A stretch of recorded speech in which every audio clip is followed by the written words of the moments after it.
A new dangerous chapter has started for West Asia. Will the hours and days ahead see resumption of war or a peace deal? That's the big question. And as of now, there's a fine line separating the two. But who really holds the key to that answer? Who is really calling the shots? Trump claims he does, but Netanyahu has once again defied him. And while the number of times Netanyahu has defied Trump keeps shooting up, along with the tensions in the region, is Netanyahu the one actually calling the shots as Trump fails to rein him in? And will Netanyahu defy Trump once again? The region has witnessed that dangerous escalation with Israel and Iran exchanging strikes. U.S. President Donald Trump demands that Israel and Iran immediately stop shooting. This came after attacks that threatened to wreck the U.S.-led efforts to broker a deal to end the war. So the timing of that escalation has been crucial. Israel hit a petrochemical plant in southwestern Iran that it said was used to produce ballistic missiles. Iran's IRGC, meanwhile, said they retaliated with a strike aimed at a similar Israeli facility in the city of Haifa. The exchange followed Israeli strikes on strongholds of Iran-backed Hezbollah in Beirut over the weekend.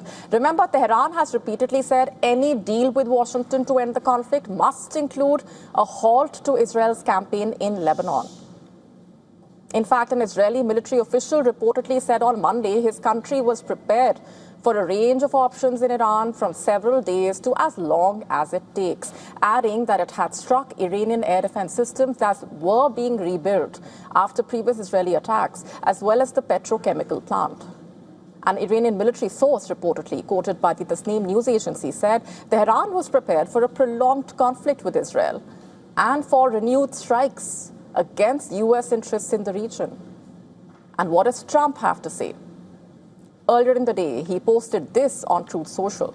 I'm quoting, "Both sides, Israel and Iran, are looking to do an immediate ceasefire, final negotiations on peace are proceeding, subject to ignorance or stupidity getting in its way. The blockade will remain in place and in full force and effect. Until a final deal is reached, things should move quickly." Quote unquote. That is what the U.S. president said earlier in the day on the platform.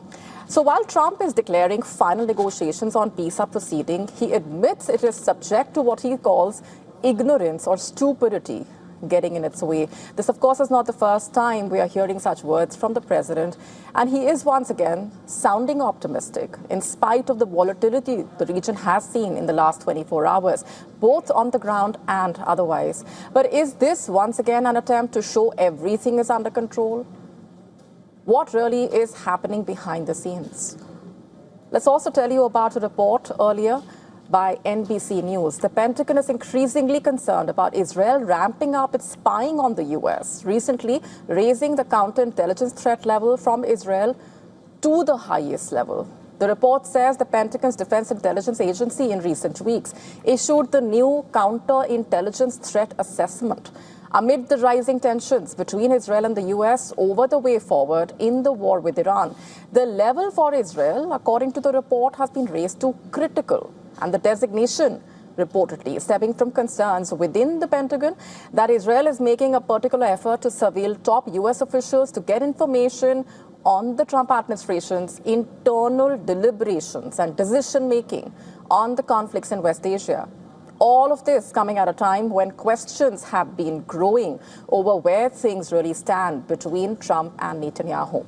From Trump's earlier heated call with Netanyahu, where he reportedly used strong words to lash out at the Israeli leader, Trump has insisted he is calling the shots now. But the fact is that he felt the need to declare that. And that only adds to the growing questions about how much control he really has, because Netanyahu has defied him once again. And his repeated defiance has been viewed by analysts as a way to try and jeopardize attempts to arrive at a deal. Will he do that again? And will Trump be able to arrive at that deal with Iran? Or will the region hurtle towards an escalation? Or will there be resumption of war? As the world watches on, a lot depends on the answers to those questions. To stay up to speed with the latest news, download the WION app and subscribe to our YouTube channel.